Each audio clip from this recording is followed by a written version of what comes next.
So, a very warm welcome back to my YouTube channel. And I'm really delighted today that we're going to be doing a double act. Pupinder, the award-winning pharmacist, is here with me. How are you? Hi Liz, I'm great. How are you? Yeah, really good, thank you. And I'm really looking forward to having a kind of a deep dive into the world of collagen, astaxanthin, hyaluronic acid, Yeah. ingredients that we can take internally to support our skin as we age. Before we get into all of that, you're a co-founder of Ingenious Beauty, which I've known about for a number of years and I'm a great admirer of. Do you want to tell us a little bit about your background as a pharmacist? Yeah, I can do. So I've been qualified as a pharmacist for, I think, over 20 odd years now. It doesn't feel like it, but it's been that. I graduated from King's College, worked with large multiples, bought my own pharmacy businesses, and also through that, as a result of business development, I got headhunted, for want of a better word, by a pharmacy magazine. So I started writing for them. And as a result of that, I then got approached by large pharma companies to help them with product development and training. Right. And on one of these consultancy roles, I actually met David Hyland, my co-founder. And he was there talking about this paper from Harvard. This was, well, about 15 years ago, 15 years ago. So we sat down, looked at this paper, and it looked interesting. And it was collagen supplementation and joint health. Right. And we looked at it and thought, yeah, well, there could be something in this. Why don't we try it? And back then I had my own pharmacies. And I asked some of my patients, would you like to just take part in an anecdotal trial? Nothing clinical, just to try it out. We're producing a natural supplement, see what you think. So they tried it and they said, wow, this is incredible. Our joints are feeling bouncy. We're going up the stairs. We're losing less painkillers and all this stuff. Wow. So Dave and I thought, okay, Eureka moment. We're onto something. Let's pursue. Unfortunately, the hoops that you need to jump through to register this as a medical product was so difficult to navigate. Yeah. So we thought, right, what do we do now? And the patients that had tried the product said, oh yeah, it's a great product, but we're having some side effects. So David and I thought, okay, so what are the side effects? And they said, our skin's become great, our hair's become thicker, and our nails have become stronger. So Great. we thought, okay, well, those aren't side effects, those are benefits. Yeah. And from that, hence, Ingenious was born. And we've treated it as a pharmaceutical, as you know, with our evidence base. Yeah. And the results, speak for themselves, really. We're the only clinically proven one out there. Amazing. And I think what's fascinating about collagen as a subject is that a lot of the early research was very much into joint issues, arthritis, that kind of thing, before realizing the side effects, as you say, the benefits for the skin. And, I know that you can't make medical claims and that's not an area that you would ever go down.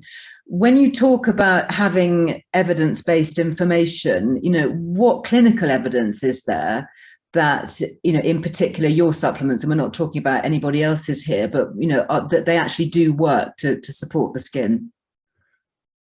So we had an independent, double-blind, placebo-controlled clinical trial carried out on our product. So this was a cohort of 117 ladies aged from 35 to 60, various skin types and so on. And they took our product for 3 months. And we had various measurements taken using a Visia camera, using special lasers that check the elasticity of the skin. And also they're able to measure the hydration of the skin. We had before and after images done in a controlled room. So the conditions, the lighting, everything had to be exactly the same. And that was carried out over 3 months. And we said, the only results we are going to consider are the ones that are statistically significant. So the ones that are significant. So if it was just, 1 or 2%, no, we'll discard those. Anything significant, please, we'd like all the data. And as a result, you know, the results speak for themselves. 98% of the cohort saw a positive result in at least one skin measure, one clinical skin measure. Wow, Yes. in 3 months, that's like 12 weeks. That's almost nothing. 3 months. Yes, and also for us, I mean, I always advise 3 months is quite a short window for any supplement. You know, you want to take it for at least 6 to 9 months to really figure out what's going on. And I have a strong suspicion people who take our product long term probably see better results than even our clinical trial shows. And also the interesting thing is people who are over 40, it was 100% of the cohort saw at least one positive change. Yeah, so it's quite impressive. And nice that you actually had it kind of statistically measured, because I know I've been taking Ingenious Beauty now for, I don't know, since I first came across you, maybe a year, 18 months. Yes.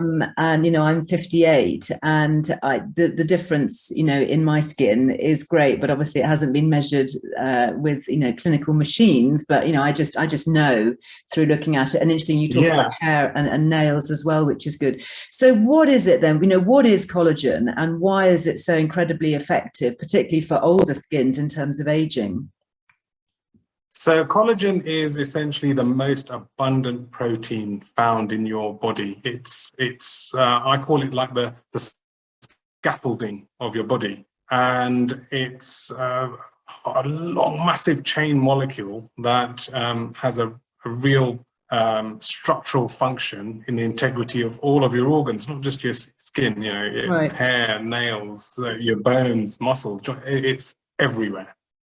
And after the age of 25, you're losing the ability to produce it as efficiently as you could before. So you think of it as a cycle. It's constantly being made and constantly being degraded. That's how your body functions. I mean, all your cells are renewing all the time. So after 25, that efficiency reduces and you end up losing the ability to make it by about 1.5% per year. And when after the age of 25. Oh my goodness. Yeah, after 25. So the levels start dropping by about 1.5% per year. And then when you hit the menopause, because the estrogen and progesterone are tanking, those levels can have another significant drop. That's why, I mean, the theory that David and I had and the hypothesis was that if you can give your body collagen peptides, you can stimulate your own cells to produce more, because they'll see all these collagen peptides floating around in your blood and think, okay, we've got lots of collagen degradation. What do we do? What do we do? Right, so let's produce more of our own. And as long as you have the right diet as well, you're going to increase your collagen levels. I think of it as a leaky bucket. So 25, it's full. 25 gone, you've got a little pinprick at the bottom. And as you age, that hole is getting slightly bigger all the time. Hence, topping up is so important. And how else can we top up our collagen? Because if it's made of amino acids, presumably eating a high protein diet would also help? That will help you increase the amount of amino acids you're getting into your body. It's not necessarily going to increase the amount of collagen you're producing. The key message here is that any protein that you have, or any like chicken, fish, steak, and so on, that contains loads of collagen. It's collagen. Muscle is collagen. Yeah. When you ingest that, your body does what it's supposed to do. So it starts cleaving these things straight away. And your body's great at doing what it's supposed to and cleaving these big collagen molecules into amino acids. And if you absorb amino acids, your body has a reduced efficiency of joining those together to make more collagen. Therefore, it's not going to have much impact on the amount of collagen your body's making. The key thing is trying to get collagen peptides into the bloodstream.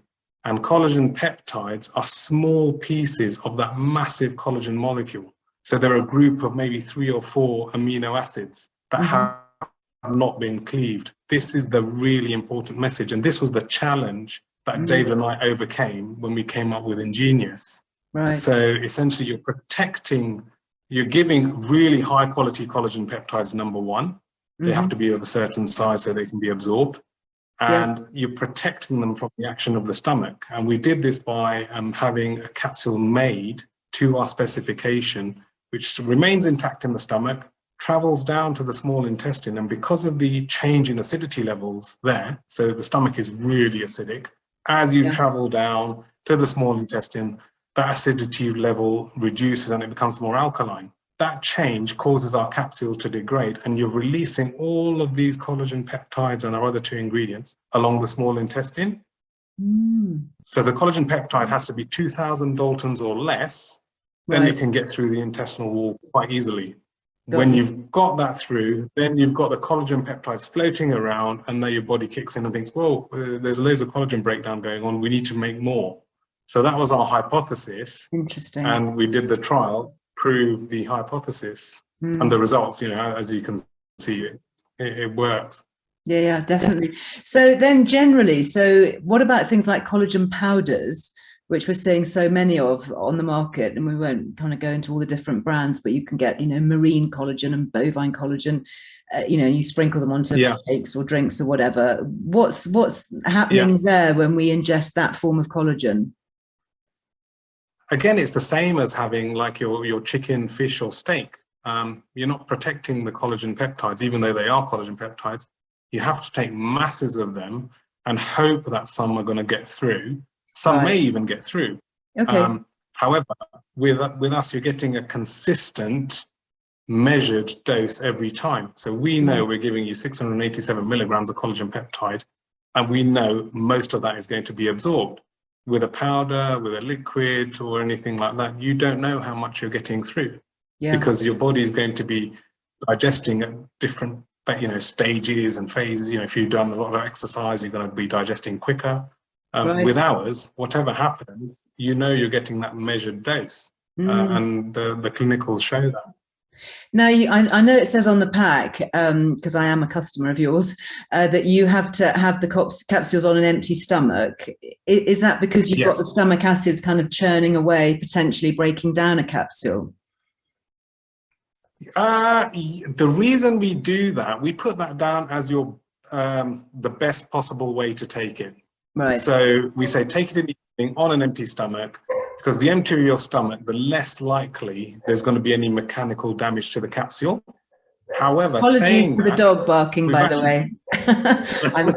I'm sitting in a friend's office to record this in Nairobi, and the dogs do sometimes kick off. So I hope you can hear me all right. Apologies. No worries, it's absolutely fine.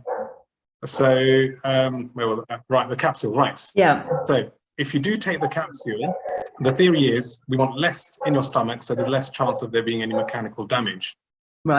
However, we have tested this. We've put it in an acid bath with a metal paddle, put the capsules in there, and they've remained intact for 4 hours. So even with this metal paddle going around in an acid bath, which replicates your stomach in vitro, the capsules remain intact. So we're giving the instructions about the empty stomach as the best possible way. It's not the be all and end all, because we have so many clients saying, oh, I'm panicked, do I have to take an empty stomach? You know, and we said, don't worry, they will be okay, but we're just giving you the best case scenario to take.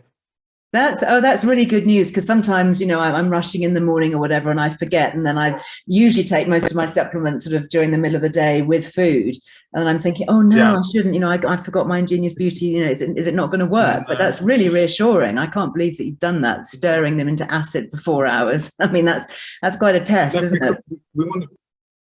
I mean, we wanted to show, and also we've done tests, just like not a full-on like a university experiment, but we've shown where you've got our capsule in acid, we've got Brand X, we've put both conical flasks together, and you can see over time lapse, Brand X degrades really quick, ours remains intact for hours. So but you've got a different coating on your capsule then, have you? Your capsule is different. It is completely, it's made to our spec. And it's not actually a coating. The capsule itself, the structure has this property. So we've had it made such that the structure itself remains intact in an acidic environment, and then slowly degrades when it gets into a less acidic environment. And the incredible thing is it's all natural. It's made out of cellulose. So. Wow. Now, you talked about collagen coming from, good quality proteins, things like, meat, steak, chicken, fish, that kind of thing. What about for all the plant-based eaters out there? Are they precluded from having any kind of collagen supplementation? Unfortunately, so yes, collagen does not exist in the plant genome. Anything that is marketed as vegan or vegetarian collagen is not a collagen supplement. It's going to be a collection of amino acids that you find in collagen. Collagen does not exist in the plant genome. So will it still have an effect though if it is those amino acids? Can you still help sort of top up your levels in any way? Not really, because again, you're going down the same route as eating, some fish, some chicken. It's the same as having like a whey protein shake. It's not going to increase your collagen levels, no. That's so interesting, isn't it? And I know that you at Ingenious Beauty, you do have something for vegans, don't you? And yes. Is it something that helps with the collagen without actually being collagen? That's right. So essentially, we, as you know, all of our ingredients, we make sure they are double-blind, placebo-controlled, tested, and proven to work. So we've got some root extracts in there that have been shown to increase collagen production and also hyaluronic acid production. So they act as a stimulant. The results that we've seen from our Trustpilot reviews have been quite impressive, but we have not yet carried out our full clinical trial on this product, but we will. Yeah, brilliant. Now, you mentioned there hyaluronic acid, and let's turn our attention to the other two key ingredients for skin, which I'm fascinated by: hyaluronic acid and astaxanthin. Let's take hyaluronic acid first. My understanding is this is a natural sugar form of ingredient that we found naturally in the skin to help its elasticity, to help the structure of the skin. How is that working if we take it as a supplement? Yeah, you're right. It's actually something called a mucopolysaccharide.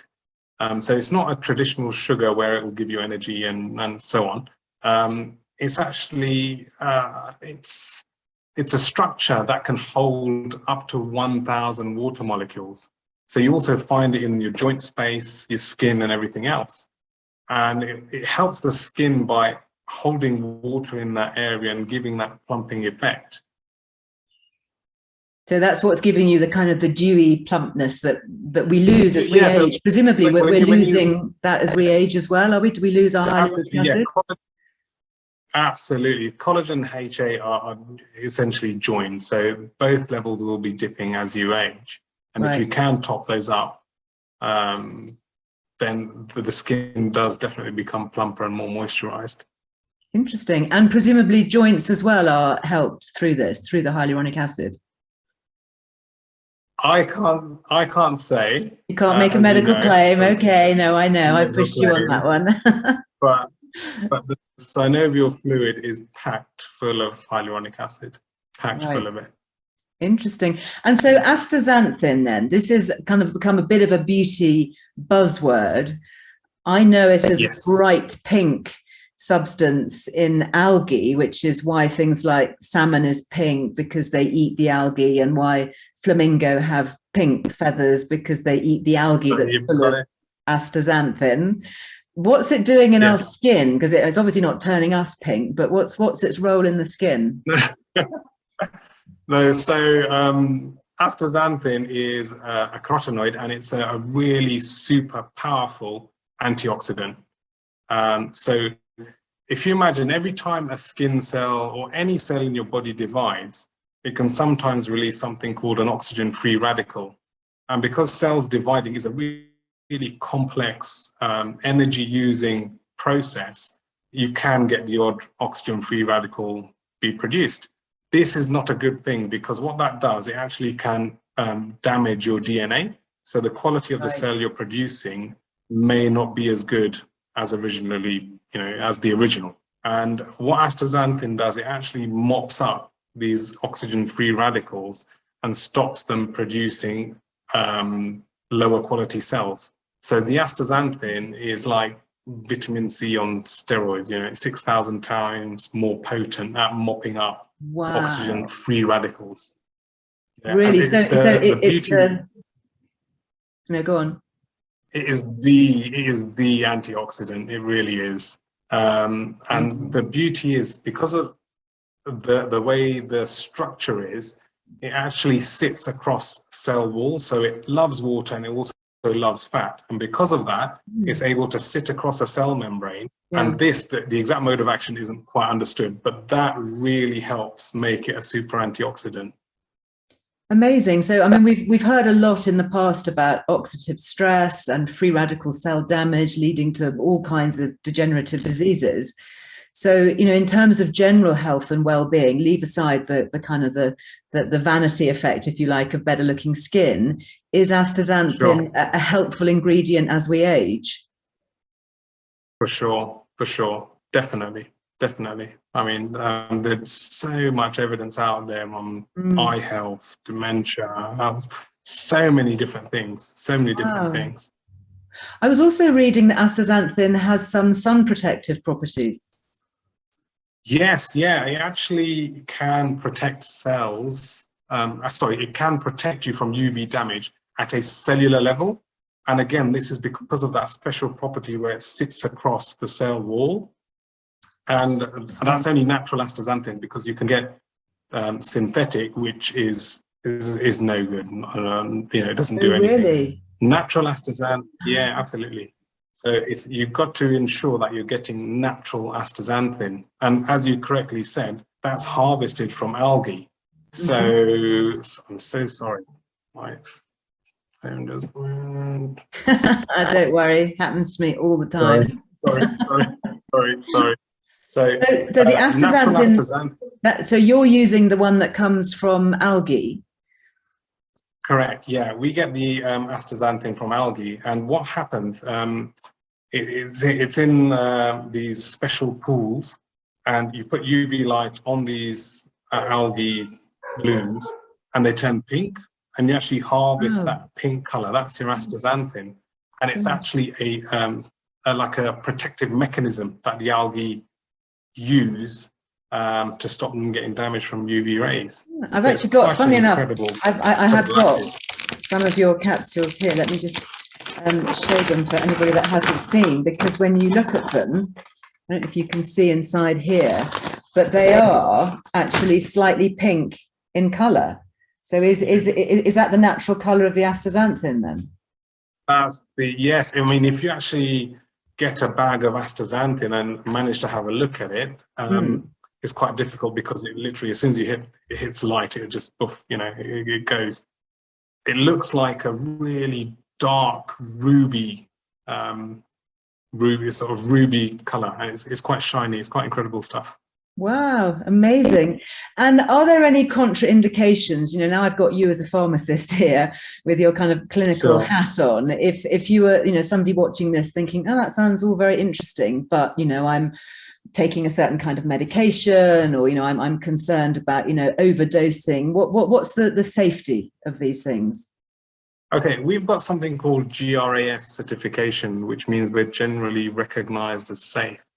So there are no known interactions or no known problems with any medical conditions. But if anyone's concerned, then they should definitely speak to their medical practitioner, or even ask us a question. We've got a whole team of scientists there to answer any inquiries. That's really good. Yeah. Now, you talk about our collagen in particular, dipping from quite early on in life. Is this something that we should start at a certain age? Should we start thinking about collagen supplements from our kind of mid-30s onwards? What would you say? That would be my recommendation. I'm always into prevention rather than cure. Yeah. So if you start taking the supplements sooner, then the effect will last longer, and it takes longer for those levels to dip. The levels will always, unfortunately, go down over time, but you can do various things to pump them up. And like supposing, you say, sorry, go on. No, I was just going to say, supposing you're somebody watching this who is, in their midlife and beyond, thinking, oh no, you know, my skin is just like really trashed. Is it too late? Can we actually see a difference if we've not had any collagen in our skin for a few decades, or much collagen? Of course. Can you Yeah, really? I mean, it will take long. Yeah, it will take longer for you to probably notice, but you will see the results. It just takes time. And the key is with most supplements, consistency is key. You may not see results for 2 months, 3 months, 4 months, but say 6 months, 9 months down the line, you will notice a difference, 100%. And lastly, you know, we've talked a lot about skin and joints, but the other areas often of concern as we age, you know, nail strength. I mean, I know myself, you know, when I hit my 50s, my nails became really brittle. They were splitting, flaking. Hair can get, you know, very thin, very fine.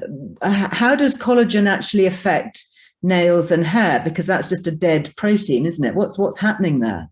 So it's not actually the hair and the nails themselves that you're building up. It's the living cells that surround, so like the living cells that surround the hair follicle, the living cells that are in your nail bed, they're getting healthier, and as a result, you're producing healthier hair, healthier nails. So it's not the fact that you're taking the collagen and that collagen is making your nails stronger or making your hair stronger. It's actually the living cells that are around your hair follicles, the nail bed cells, all those are getting healthier. Hence, you're producing better quality hair, better quality nails. Yeah, well, I hope that makes sense. Yeah, it does. Well, I've certainly seen it for myself. Pupinder, it's great to chat. Thank you very much. I'm sorry that we had a few canine interruptions. I will make sure that in our URL, we have all the links to you guys. Thank you very much also for giving us the affiliate discount. We really appreciate that. And I know that you've said that people can contact you. You can look on your website. You've got lots more information, haven't you?